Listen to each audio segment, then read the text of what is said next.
This week on football, it's Thomas Tuchel's first ever England side.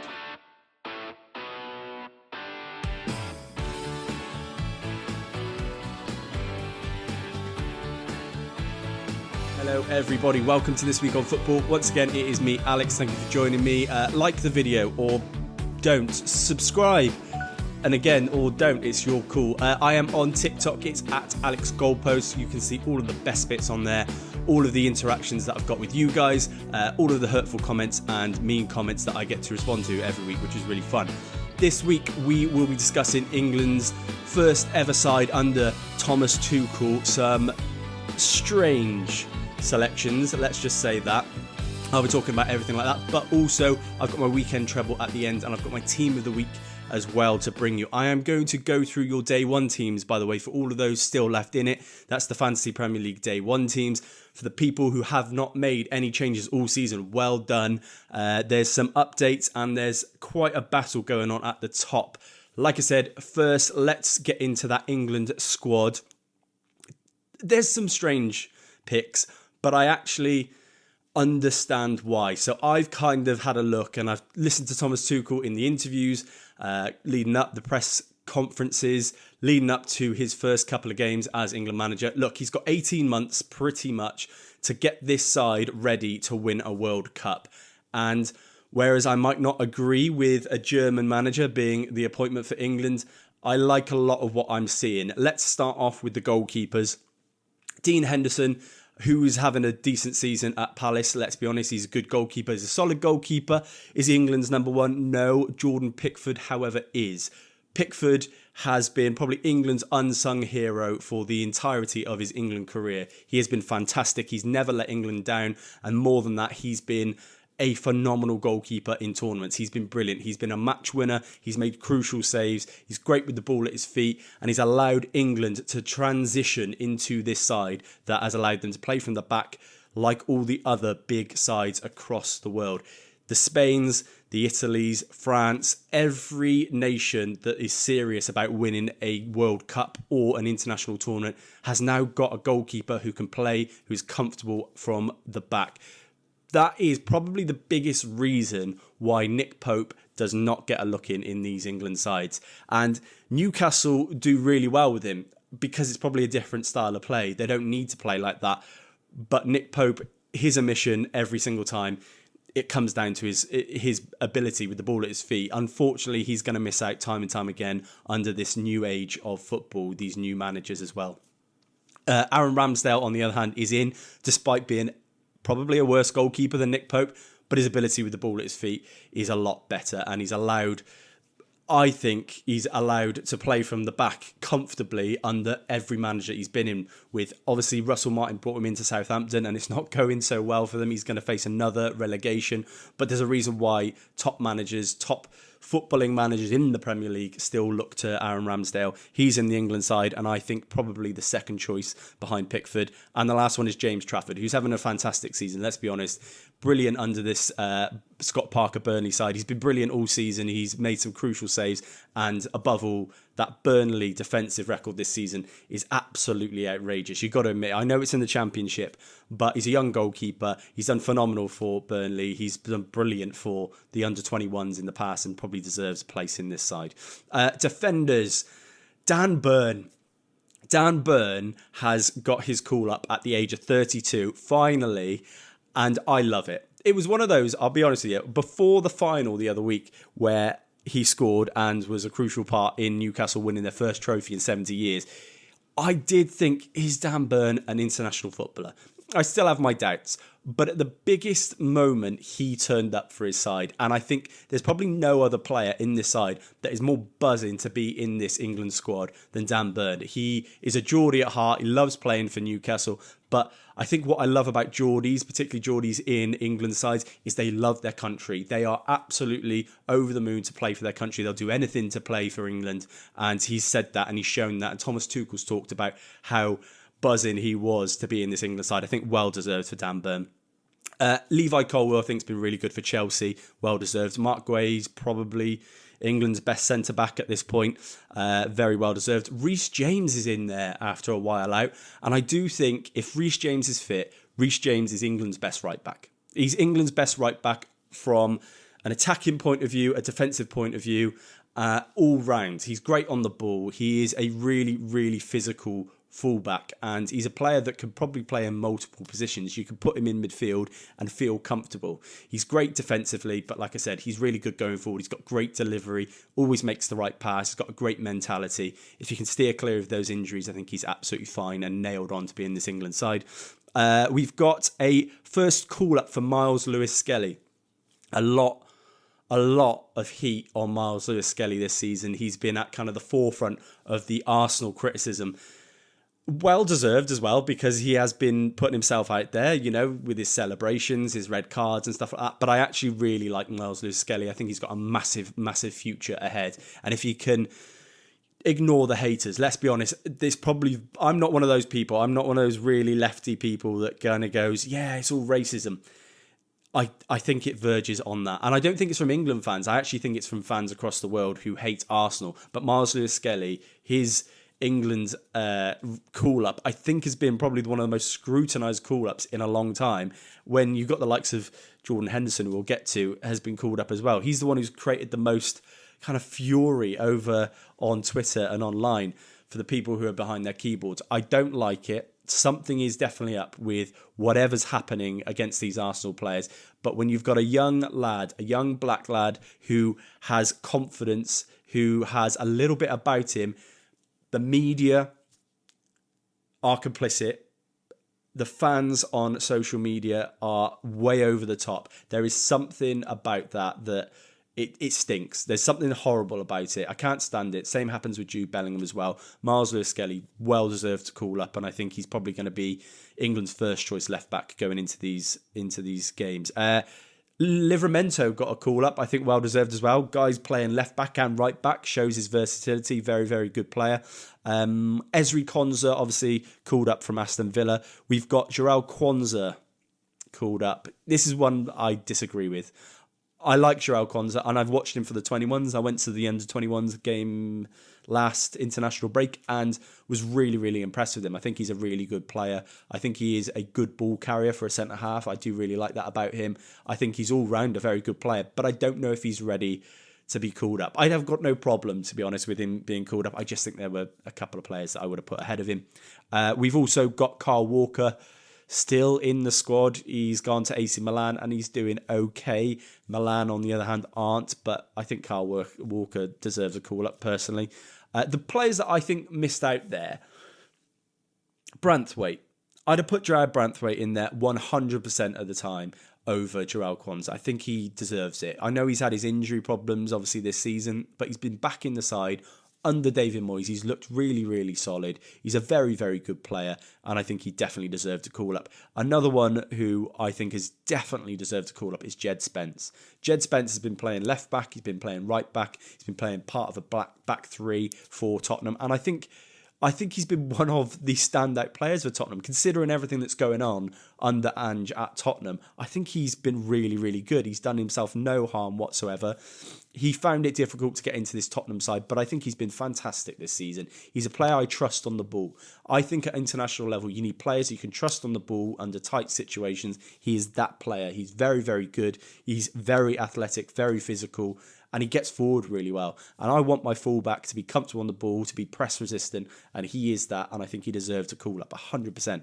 And the other one who never gets a call up, which has always puzzled me, is Aaron Wan-Bissaka.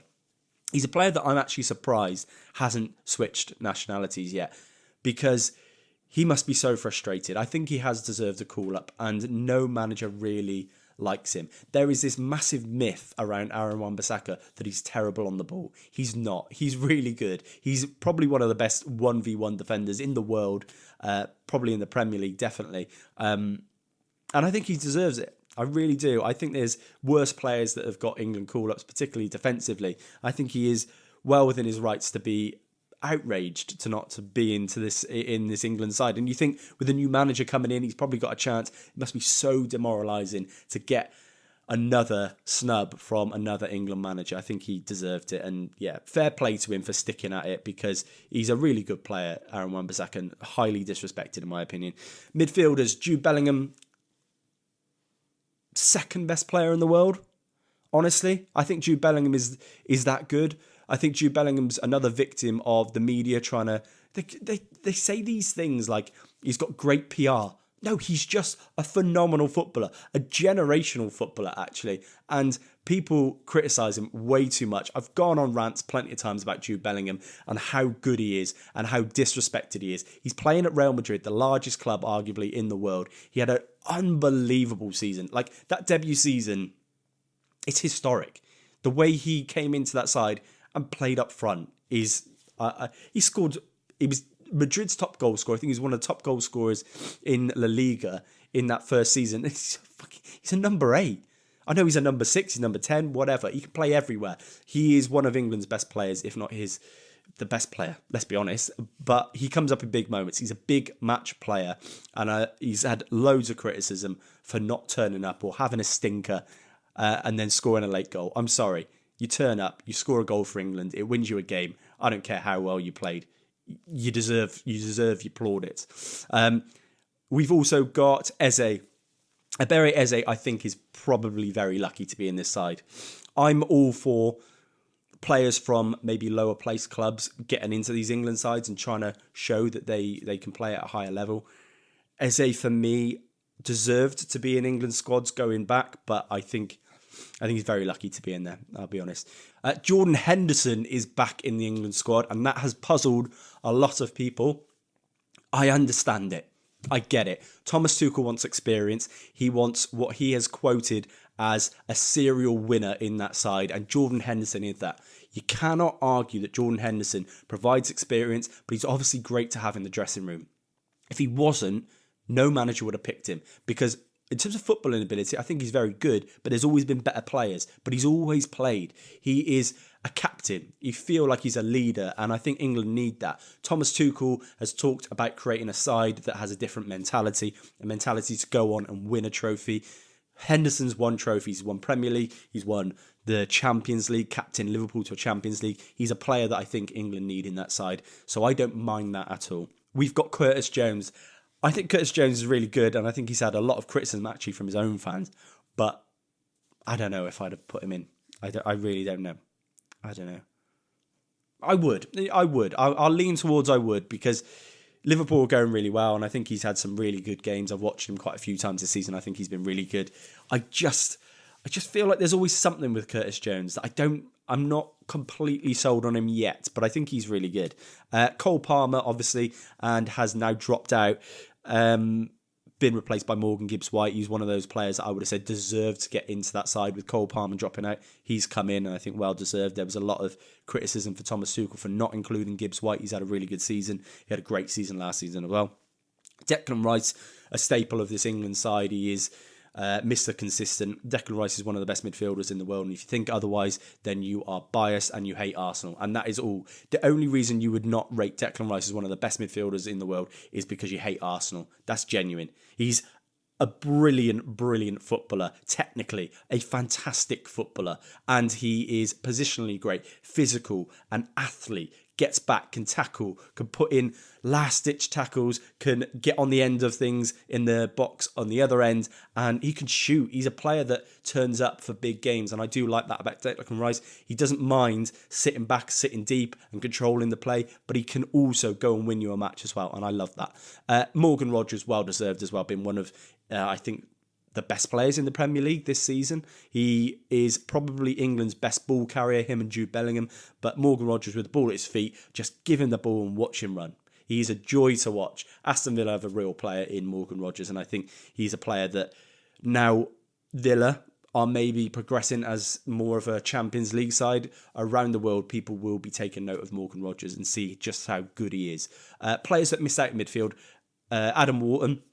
Now, I have seen, obviously, Adam Wharton got called up to the under-21 squad. He's now in and training with the first team, and I don't know what that means. I don't know whether Thomas Tuchel's going to bring him in. I don't know.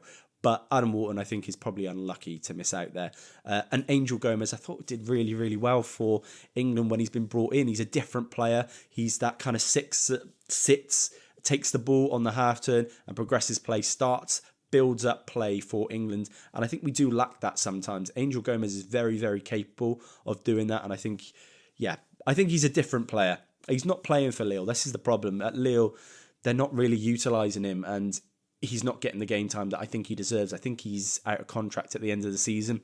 Very, very likely that he moves. He's potentially going to move back to Manchester. There's been talks about him moving back to Man United. I don't know. Angel Gomez, though, I think is a very underrated player. He's been a strange player in that he was brought in to play as a 10, a left wing, a right wing. Those really didn't suit him, and he kind of almost got misprofiled as he was coming through the academy. Now, in that 6, that deep lying playmaker, I think he's really, really good. Forwards, Jarrod Bowen. Jarrod Bowen's in, and Jarrod Bowen is probably the most underrated player in this England side. He is a big game player. He is a press-resistant, keep the ball, dribble with the ball, drive with the ball player, and I think England need that, and I think West Ham... Honestly, with West Ham, I think he's fortunate, or West Ham fans are fortunate, that he is so dedicated to the club, because possibly he should be playing for a big 6 side. He should be. He should be at any other side. He could be playing for any side in the Premier League, and I think he'd probably get in, with the exception of... I did this a couple of weeks ago. I was looking at clubs that would he start. I think he'd start for every Premier League side. I think he'd start for every Premier League side. He would. Jarrod Bowen's a brilliant player. Phil Foden. I think Phil Foden's lucky to get in this side. I really do. I love Phil Foden. I love the player he is. I think there's few players as good technically as Phil Foden, but he's ghosted this season. He's had a bit of a... He's fallen off, and it was a tough summer for him, and I think there was a lot of criticism over Phil Foden in being in that England side and, quote unquote, never turning up for England. I think there were some good games he had, but majority of the time he has been missing for England in the big moments. I think he's lucky to get in this side, and I think his reputation and his ability has got him in. It's not his form. He's been pretty average this season. Anthony Gordon's in there. We haven't got much competition on that left wing. I think Anthony Gordon's a very good player. I like him. I like his mentality. I like his personality. I don't see how he play. I think England will play Anthony Gordon, and I think he's probably our first choice left winger. But I don't know if I'm happy with it. I don't feel like it'd be the one position in that forward line from all the players that we've got that we're going to have to put Anthony Gordon in instead of a really, really good player. So a really good player is going to miss out, and Phil Foden's one of them. But there'll be quite a number of players. It's not that I don't think he's a good player. It's just that I feel like he'd be the one player out of those forward players, those forward-thinking players, where I'd be like, he's not on the level that the others are. But he's a good player. Harry Kane, England's captain, England's best player by a mile. I think England are so lucky to have Harry Kane. Harry Kane is the best striker in the world, probably for the last 5-10 years. There's no player who's done it as consistently as him in both club and country. He turns up every tournament. I do not want to hear you say, people who say that he doesn't turn up when he comes in and scores goals. It's what his job is. His job is to go and score goals. He's like England's top goal scorer in every tournament. He always turns up, always gets England goals. He is an absolute monster from the spot as well. Scores majority of his penalties, scores majority of the time when England need him. And yeah, I think he goes under the radar. Like that game against, was it Slovakia, wasn't it? Where Bellingham did the overhead kick. We forget, obviously Bellingham got the plaudits that day because it was a unbelievable goal, but Harry Kane scored the goal to take us through to the next round. People forget that. He's a really good player, Harry Kane, and he's having a great season with Bayern Munich. Hopefully he's going to win his first trophy as well with them this season. We have got Marcus Rashford back in the England side, and that has caused a bit of a stir. This is a myth that's currently going on with Marcus Rashford, that he's turned his form around at Aston Villa. I'm not seeing too much different from what I saw at Man United, other than he's willing to run and challenge. Other than that, he's not scored. He's got a few assists.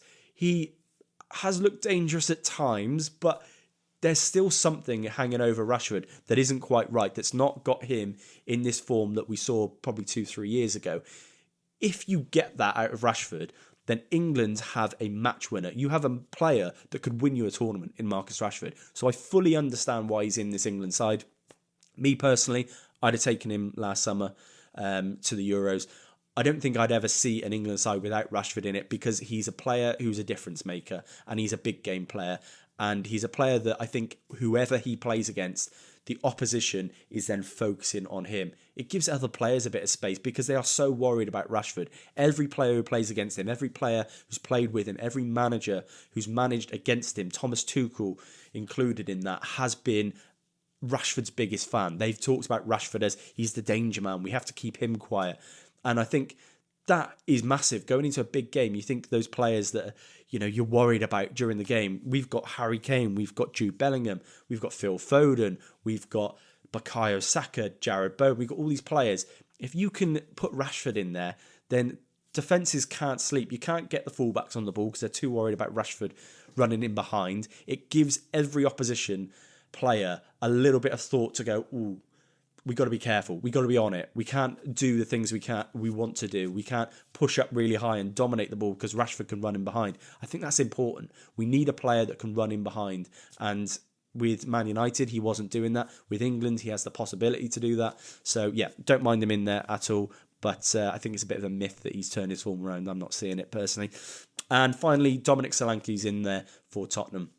He's had a tough season, but I think he's probably the backup striker for Harry Kane. He's probably England's second best striker behind Kane at the moment, who's fit. The person who's missed out is Ollie Watkins, obviously through injury. I think he's probably England's second best striker, but he's not available. Players that have missed out, Callum Hudson-Odoi. Did a video on him last week talking about how great he is, what a signing he's been for Forest. He should feel unlucky not to be in that side. But I think he would be Thomas Tuchel's next choice in if anyone was drop out. I think Callum Hudson-Odoi would get in there. And finally, Ethan Nwaneri. Ethan Nwaneri will be in England's sides going forward. This is probably the last time Ethan Nwaneri will be left out of an England side going forward for his whole career, because I think he is potentially generational. I cannot believe how good this guy is at such a young age. He's 17 years old. He made his debut at 15 and he's scoring goals in the Champions League for Arsenal. He is a talent that we need to protect and Arsenal need to protect. How he plays in the Arsenal side, I don't know, but there is no doubt he should be in this England squad and will be going forward. I think it's just a case of being a little bit young, not much experience, but he's in the under-21 squad. I just want to talk about that under-21 squad. Is this England under-21 squad the most talented that we've ever seen? Because the names in that squad, they're outrageous. They are absolutely unbelievable. This under-21 squad, I think, is not just England's best ever under-21 squad. I think it's the best under-21 squad in the world. I really do, because the names in there are outrageous. Some of the players there that are playing week in, week out in the Premier League that probably would get into almost any other national team in the first team, they've actually managed to miss out and they're not in the side. But yeah, that squad it's massive for England to have this level of talent in an under-21 squad going forward, because look, the World Cup is a year away and we have time to get these players ready, because there's some really great players in this England side in the first team, but the players coming through are just, they're magic. I feel so confident. I've never felt better for the future for England than I do currently, watching these players play in the Premier League week in, week out. They're getting game time. A lot of the times in the past, these younger players for England have really struggled for game time. They've not been trusted. These players are playing and they're kind of their talisman for their sides, and they're all in the under-21 squad. And this is just for getting any player that could break out going forward as well. But yeah, Ethan Nwaneri, I think, is the pick of those. I cannot believe how good that guy is. Right, let's do my team of the week. It's part of the show where I tell you the best players I've seen, but only the players I've seen I've watched 90 minutes of, because look, football's tough. There's a lot of games going on. I don't know how people manage to do it. With my work, I really struggle to watch all these games. I try and watch as many games for you, and I try and tell you about players from different leagues as well. This week, starting off in goal, Max O'Leary of Bristol City. I've really liked Max O'Leary this season. I think he's been really good, but he made 2 or 3 top draw saves for Bristol City this week. And yeah, I think he well deserved in that. If you'd have told me, by the way, back in, I think it was August, I went to watch Bristol City with my friends are Bristol City fans. I went to watch a game and they beat Millwall 4-3. If you'd have told me that Bristol City would be they're going to get in the playoffs. They might get in the playoffs. I don't know. It's going to be close. But if you'd have told me they'd be challenging for the playoffs at the start of the season, I'd have laughed at you. Because this side, no offence, but they're not the best on an individual basis. But whatever's happened at this Bristol City have always been a side that have been there or thereabouts, mid-table in the Championship. You're never really worried they're going to go down too far. I know they've been relegated before, but you're never really worried they're going to go up. I think this is a season where if they go up, they might be one of the worst sides to ever go up. And that sounds horrible. But Bristol City are really good at the moment. I've been really impressed with them. But yeah, that said, talking to teams, by the way, in the Championship, how well is Frank Lampard doing at Coventry? Seriously, it's nuts. And it's going under the radar. Frank Lampard has been the brunt of so much criticism because, one, he got jobs that people argue he shouldn't have got because of his name. But he's an English manager and we should be supporting this guy. What he's done at Coventry is nothing short of a miracle. He took over when Coventry were 17th in the Championship. He's now in the playoff positions. He's won an outrageous amount of games. He's on the most ridiculous run of form. You know, over the last 15 games in the Championship, no other team has won as many points than Frank Lampard's Coventry side. Not Leeds, not Burnley, not Sheffield United. Coventry, who were in 17th. Frank Lampard's gone in and they are ripping up the league. They're brilliant. They've got Hadji Wright back, which is massive for them. He's been injured for a lot of the season. He's now back. He scored a hat-trick at the weekend. I think this is massive for Frank Lampard. It's massive for English managers as well, because so much disrespect goes on these managers, these English managers who people think just got the job off their name. They didn't. There's quality there. They've put the work in. The respect that people have for Frank Lampard, for his career, for who he is, they're now respecting his ideas. And that's massive. You can see the relationship he's got with the players. They obviously respect him. They like him. He's a likable guy. He's very personable. You can speak to him. You can see that the players like him. I think it's a brilliant time for English managers. Obviously with Eddie Howe winning a cup for Newcastle and now Frank Lampard potentially getting Coventry into the playoffs this season. It's a massive, massive achievement. It's the impossible, let's be honest. Right back, we got Kieran Trippier. Thought he was really good. He's not finished, Kieran Trippier. I know he's 34 now, and he fell out of that kind of Newcastle side, and there was talks about him moving and leaving. What he's done to stay in that squad, to still be in that squad and still be one of their better players is massive. I think his confidence, his experience got Newcastle over the line the other night, because watching that Newcastle side, there was a lot of players on there. Maybe it's their first time in a big game.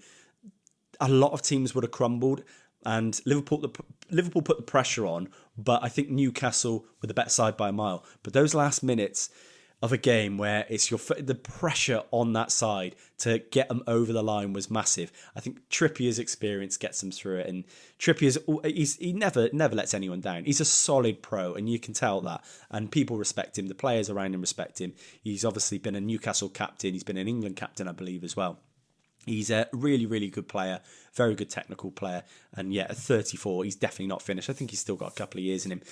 Centre-back Dan Burn, spoke about Dan Burn. Cannot believe that what has happened to him. I actually think Dan Burn has had one of the best careers in football history. And what I mean by that is you think of yourself when you were a kid, right? Your boyhood side. Imagine being the person who scores the goal for your boyhood side to win a trophy, their first trophy for 70 years. You go down a club legend, and then you get an England call-up. The career trajectory for Dan Burn, he probably never thought in a million years when he was playing in lower leagues, working his way up, that he'd ever be in this position. But it's a credit to him as a person. You can see he absolutely loves what he does. He is a brilliant, brilliant character, Dan Burn. And I think if you could model yourself, say you're a Geordie right now, if you could model your career around someone, Dan Burn would be one of those players you'd be like, wow, imagine being Dan Burn. That goal against Liverpool to win Newcastle the trophy was honestly, it was emotional. And I'm not even a Newcastle fan, but that was an emotional moment for Dan Burn and for me watching it, and for a lot of people watching it. I know the Liverpool fans will probably say that, you know, We didn't turn up, but Newcastle turned up and Dan Burn turned up. In the biggest moment, Dan Burn turned up, scored the goal that got Newcastle going. He's a brilliant player. He's a massive figure. And I just think,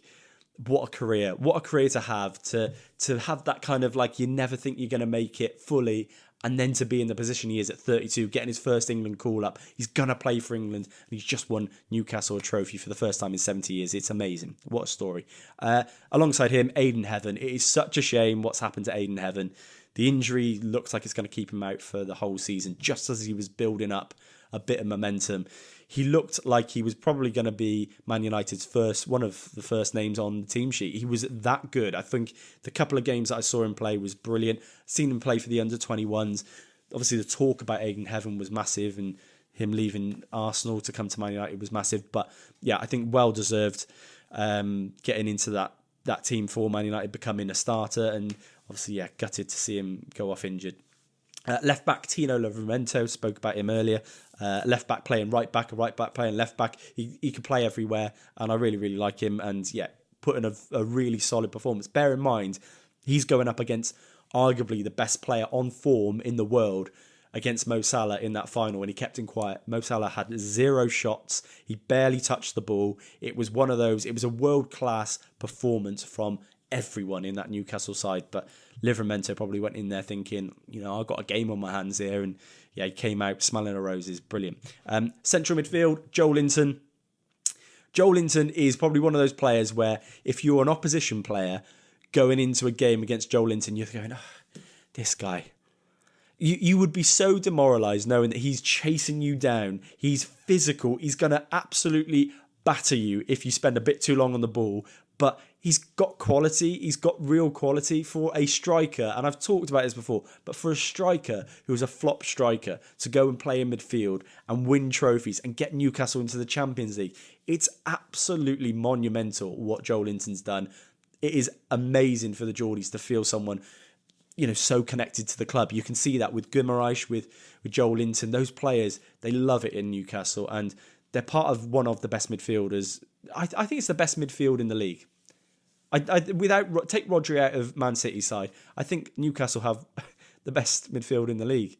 Joel Linton, Tonali, who's a phenomenal player, and Bruno Guimaraes. I think it's an unbelievable midfield. You've got to admit. I think it is. It probably is. I've spoken about Bruno Fernandes so many times. I can't stop putting him in my team of the week. He's the best player every week.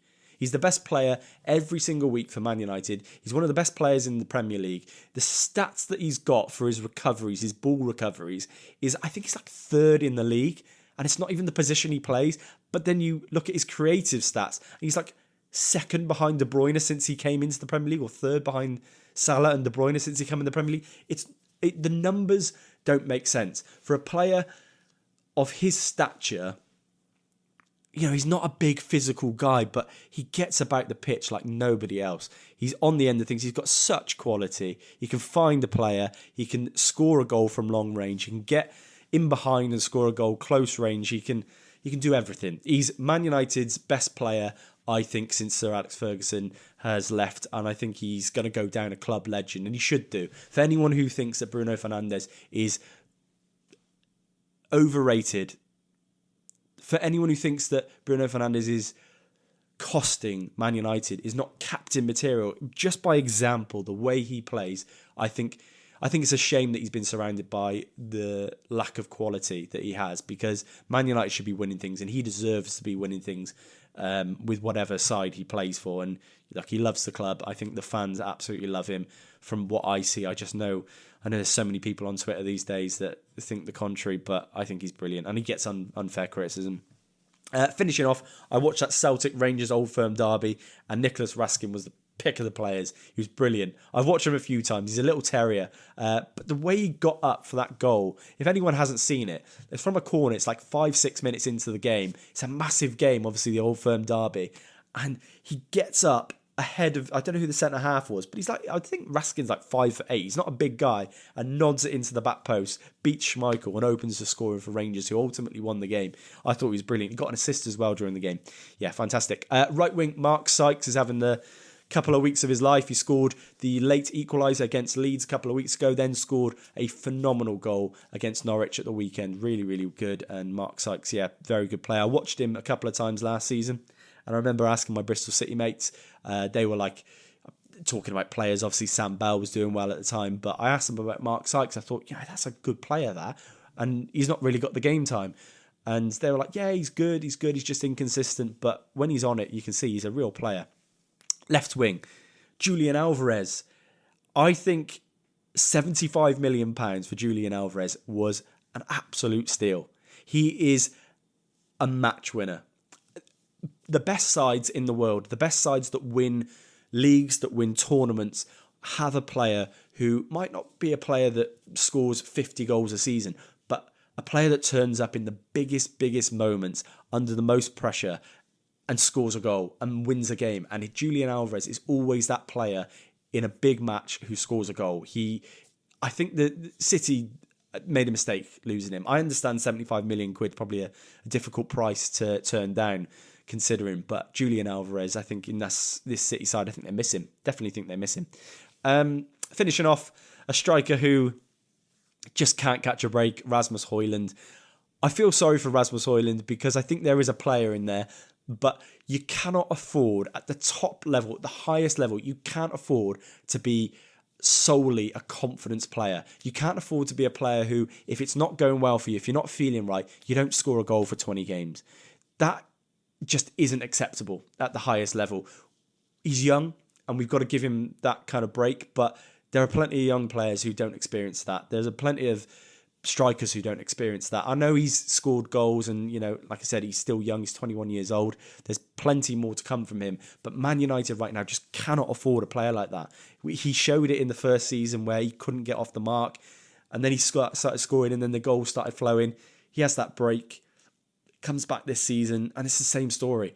And it's really tough to get behind Rasmus Højlund because I think for the majority, and Scholes talked about it in commentary, the opposite, but for the majority of the time when Rasmus Højlund's not on it, he's not providing much. He's not a great player that you can pass the ball up to, which I really thought he was because he's physical. That you should be able to give him the ball and he can hold it. When he's on form, when he's feeling confident, he is. But when he's off it, the ball bounces. Honestly, he's like a trampoline. The way he chests it, I was watching, and even when he played really well the other night against Sociedad, the ball's coming to him, right? And the ball's coming up in the air. It's about chest height. Now, a good striker takes the ball, but he cushions. A good striker cushions the ball. So allows it to hit his chest and drop at his feet and holds back his centre-back. What Rasmus Højlund seems to do is the ball comes to him and he's bouncing it off his chest and it's going to another player. You don't have that amount of space. You don't have that amount of time in the Premier League. You cannot afford to have balls bouncing off your left, right and centre. It's something that the coaches need to get on top of. Far be it from me, somebody sits on a podcast and talks about strikers. I get it. But it's glaringly obvious. He needs some coaching. Somebody needs to get him and say, Rasmus, when the ball comes up to you, soft touches, let it come into you, sit the ball down, hold back your centre-half who's putting pressure on you and pop the ball off. That's all you need to do because that's what you're going to get judged on when you're not scoring goals, your hold-up play. Can you hold the ball? Just take a touch, drop it down. Don't be a trampoline, bouncing it off. It's not a skill issue. It's coaching. I don't know who the coaches are at Man United. For the last few years, they've not made anyone better. Every player has suffered. And look, there's a new coach now. It's Ruben Amorim. But that's the basics of football. It's something that, I was terrible at when I was playing football. I played up front and I really struggled to keep the ball because I wasn't physical enough. But this guy's like 6'1". He's big, he's physical, he's strong. He should be holding the ball up. And it's frustrating to see. I get so mad. Right, Day 1 teams. I said to you that there's been a bit of moving and shaking in the Day 1 fantasy leagues. For anyone who hasn't played this season, please play next season. It is good fun. You don't have to do anything. You just have to do a fantasy team and leave it for the whole season. It's great to see all the people's teams. We had about 180 people at the start of the season, but they all made substitutions and transfers and things like that, and I had to kick them out. We're down to about 20 of us, which is great still because there's a few teams that can still win it. Injuries are massive in this. Top of the Day 1 league is still Liam Edgar, but his lead was like 100, 200 points. It's now, I think what's this down to? It's like 50 points. And the person chasing him all season has been Joe Constance. Joe's team is really close, and it's all going to be down to captains. Salah is captain for some people. Saka's coming back, which is going to be massive for a few of these teams as well. Brandon's team, he's got Isak as captain. He's risen up as well. He's right up there, and he's got a good chance. Dale's team, Dale Priest, that is, he's got a really good chance. There's some players in this league that I think anything could happen. There's players that, bear in mind, I think Will is one of them. Will's team at the start of the season, I think he was bottom for like the first 10 weeks. And now all of a sudden, he's 9th and got a good chance of being in the top sort of 5. And if he has a good run, could even push. I think there's still plenty of games to go. There's 9 game weeks left of the Premier League. And I think there's plenty to play for. If we look at the bottom, we'll see me. If I finish, I've said this, if I finish bottom of this league, I'll double the prize money. How about that? There's 50 quid for the winner, by the way. I said it's going to be 50 quid for whoever wins this day one league. If I finish bottom, I'll double it for Liam or Joe or whoever wins it. There you go. At the bottom is still Elliot. I think I've got a good chance. He's got Eze as captain. I have no idea what's going on there. Right, let's do my weekend treble. Guys, if you've been following me this season, you will have 7 times the amount of money you've put in. 7. S&P 500 is about the same. So I'm basically a stockbroker, and you can just listen to me. It's the part of the show where I give you 3 selections every week. You put a tenner on it, for example, whatever you want, £1 on it, and we try and double to triple your money. At the end of the season, we'll make a profit. That's the idea. Last season, we made a profit. This season, we are £73 up. £73.74 to be precise, if you'd have backed it with a tenner every week. So you'd be £73 free money because you just listened to my tips. That's not bad. That's a reason to listen to the podcast and share it to your mates. I actually bumped into someone who listens to the show today, and they told me, I hadn't seen him in a long time, he was an ex-work colleague. They told me that they followed my tips and have won £40 off my tips, the ones they've backed. So look, there's people out there who's backing it, so you should as well. Right, this week, my first selection is Norway versus Moldova. That's Norway over 1.5 goals. Peterborough versus Charlton, both teams to score. Wales over 1.5 goals against Kazakhstan. £10 on gets you £28.05 back. It's profit. We're looking at profit. We're not looking for these massive wins to buy you a house. We're looking at profit. If you'd have backed it, by the way, with 100 grand every week, you'd have a 700 grand house for free. How about that? How about that? Think about that. That's not bad. Guys, stick with me this season. I will be back next week, next Wednesday, and every Wednesday for the rest of the season. Like, subscribe, do stuff. Have a great week.